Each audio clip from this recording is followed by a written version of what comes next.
I don't mind. What order do you want to go in? Saison, Riesling, Kriek, Rioja, Doc. That's the order I want to go into. So I was going to eat something with that, don't I? Oh, do you know what? Just turn the picture thing around. Picture thing? That picture there. Let's go.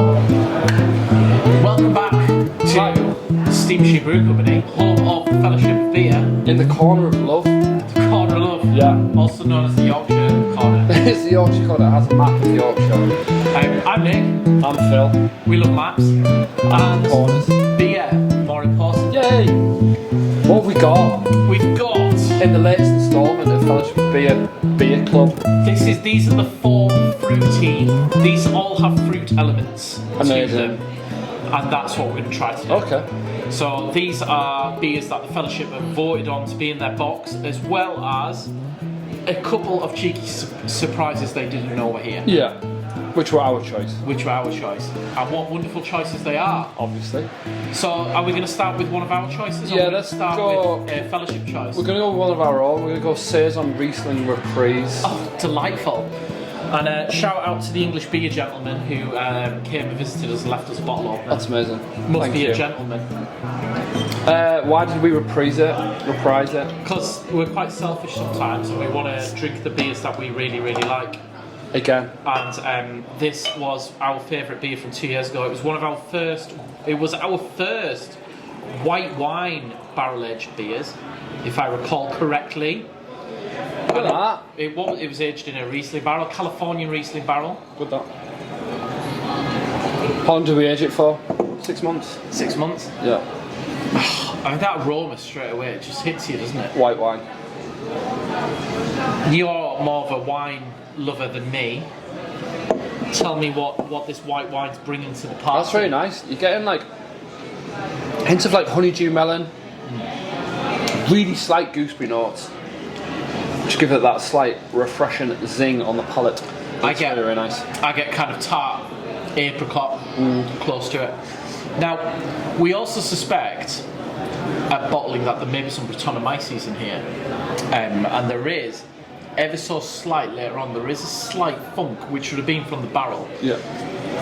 I'm not quite getting that really, but if this beer was to be aged, it might be interesting to see if that does develop, if that brings out some more unusual flavours. Did we use the same barrel as we did the first? It wasn't the same barrel, but it was the same type of barrel from the same supplier. No. And it didn't leak, which is a bonus. So this is our pretty much our solid Saison base beer, isn't it? Yeah. And actually, I'll tell you what we have used the original barrel for. The triple with the apricot, which is going to be in the Fellowship's next box. Woo, we tasted that the other day, didn't we? Oh god, it was amazing. Anyway, we're not trying that. We're trying This is 6%. We're pretty much like that for a Saison, don't we? Around the 6% mark. I think it's got loads of complexity. I think it's really nice. It might pick up some more sparkle. And if it does contain some Brett or wild winey yeast, it might do some unusual things in the near future. Good things. Alright, what's next? Okay, so we're gonna go slightly extreme to our sour level. Okay. We're gonna go for our Up the Creek. Up the Creek. Which, is it the longest we've aged a beer for in a vessel? I do, well, it's or close to. It's tying with the slow version of this. Yeah. Joint, 3 years, joint wasn't it, between... 3 years, and it also uses our Garden Tart spontaneous pitch, which was a complete spontaneous wild Aycliffe culture that we've kept going. So let's give this a go. Okay, so When we say the word culture, fizz. what do we mean by culture? We mean the mix of bacteria and hodgepodge of yeast that is doing things to this, which is giving it slight acetic, vinegary, balsamic notes, scrumpy cider flavours. It's giving it, it's basically everything that's active that's fermenting this and producing funky flavours. Cool. So it's different yeast, different bacteria. I mean, like... Is it kind of like the same basis as used in a sourdough starter for a beer? It's great. Great comparison. I think if this beer was left for a bit, it would hopefully develop a champagne-like, a bubbly, more champagne-like texture. At the moment, it's pouring pretty flat. It smells like balsamic vinegar, doesn't it? And barrel. Wood and vinegar in a good way. And loads of fruity cherries, red currant. It's really dry. I was about to say it's really dry to finish. It's really complex. Loads of wood. It's got a slight smoky aroma, and that could be from that hodgepodge of yeast and bacteria. I do agree, more sparkle will definitely do it. It should lift it and elevate it on the palate. It's still really nice though.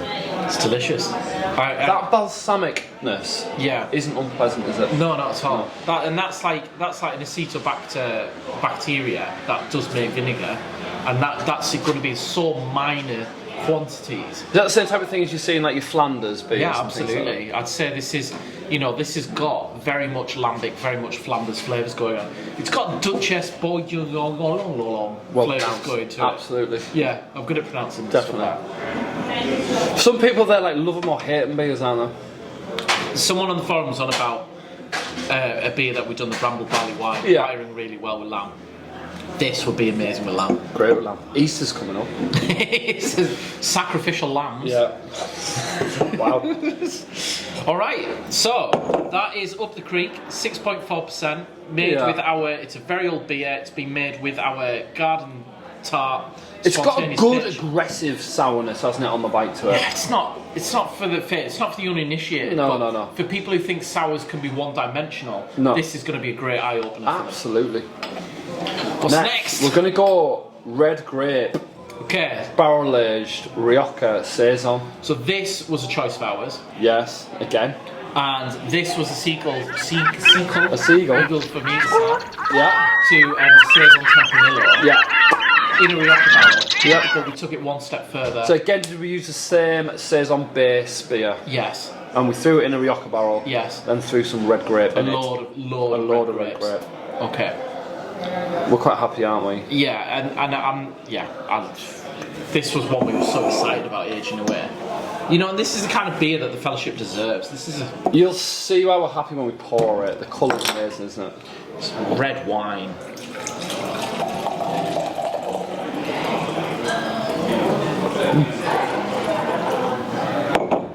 Look, nice bit of life to that one. And again, this is a Saison. If it's aged for a little bit, it'll probably lift it a bit more. I mean, that colour is just—it's like a Bordeaux red wine, isn't it? Like a slightly redder red wine as opposed to being dark purple. I mean, on the nose, I can just smell like grape. Yeah, fresh. It's not grape. massively intense on the nose, but it's there, isn't it? I don't smell wine. I smell grape. It's really dry. It's really dry, and it's really tannin filled from the red grape skins. Yeah. From the barrel, the woodiness from the barrel's just imparted into it. It's got that lovely, like tannin rich is the best way to describe it. Really when is. a red wine dries your mouth out and makes you want to take another sip. It's got that quality to it, hasn't it? This is probably the closest. We've brewed a lot of beers that combine wine ingredients, haven't we? Whether it's utilising the yeast or the grapes or the barrels. We've done that a lot over the years. I would say this is the closest we've got to the wine side of the spectrum. I would say this is definitely the beer that's picked up most from our wine barrels. That's incredible. I'm delighted. Because that colour is just from the barrel and the red grape, isn't it? Yeah. Which is quite incredible, really. Base beer was completely pale, straw-like colour. I mean, the base beer was this. Same batch, same beer, 2 different barrels, red grapes. 6%. Oh, quaffable. Delicious. Last one. What's next? This is a bit special, isn't it? Yeah, we're really happy with this, aren't we? Because we weren't really sure how this was going to go when we started the concept for it. No. So we ended up being really, really happy. Stock ales in the olden days. Come on, stock ales. Meant beer that was because you came to me with the term stock ale. Stock ale. So it's like mild ale meant fresh. Yes. Stock ale meant aged away. Yeah. Now, usually mild ales were young and were lower ABV. So lower ABV beers can be drunk fresh. Yeah. Stronger ones were usually the stock ales, which were aged away. Okay. This is 7.5%. 7.5. This is stock ales of the past would be around this, or would they be stronger? Could be. Well, it could be anything. It could be a weaker beer up to stronger, but generally speaking, cool.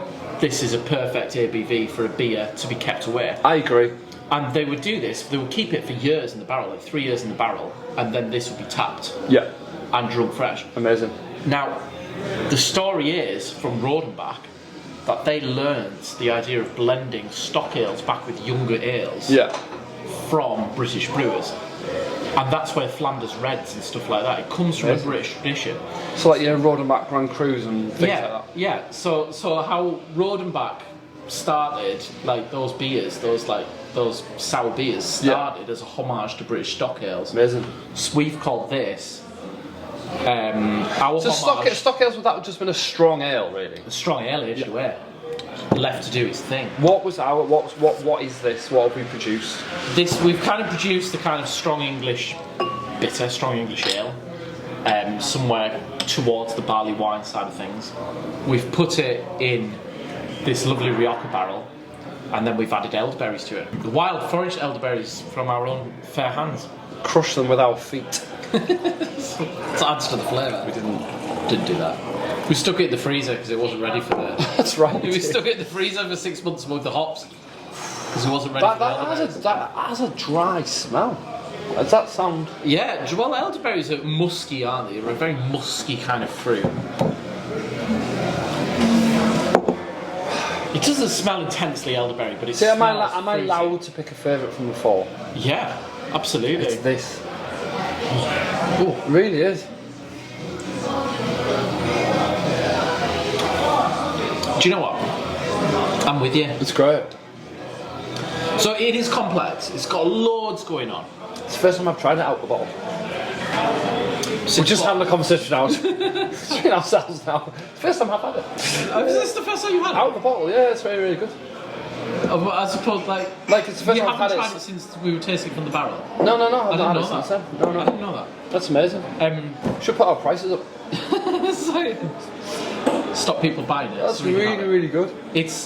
It's complex, but it's super Yeah. drinkable, and it doesn't linger on the palate. It's not got as much as that balsamic edge as the Not Kriek. at all. Nowhere It's got near. a slight aggression up front, and then it just disappears.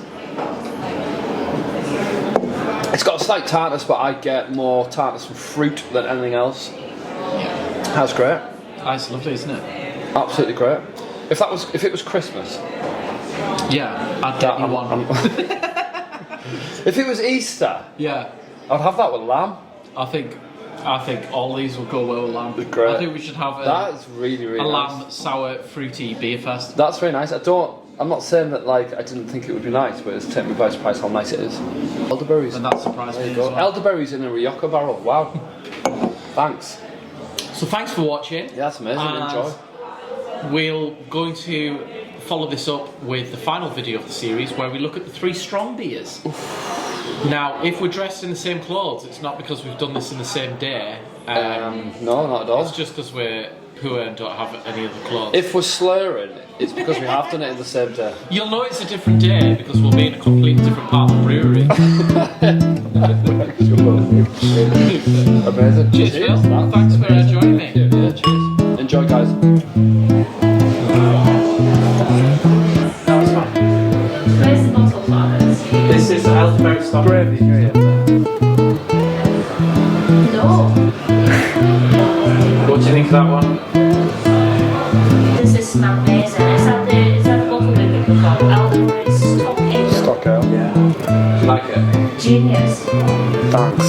Absolute genius, guys. It's nice. It tastes of red. It's got loads of red apple. This. Woohoo!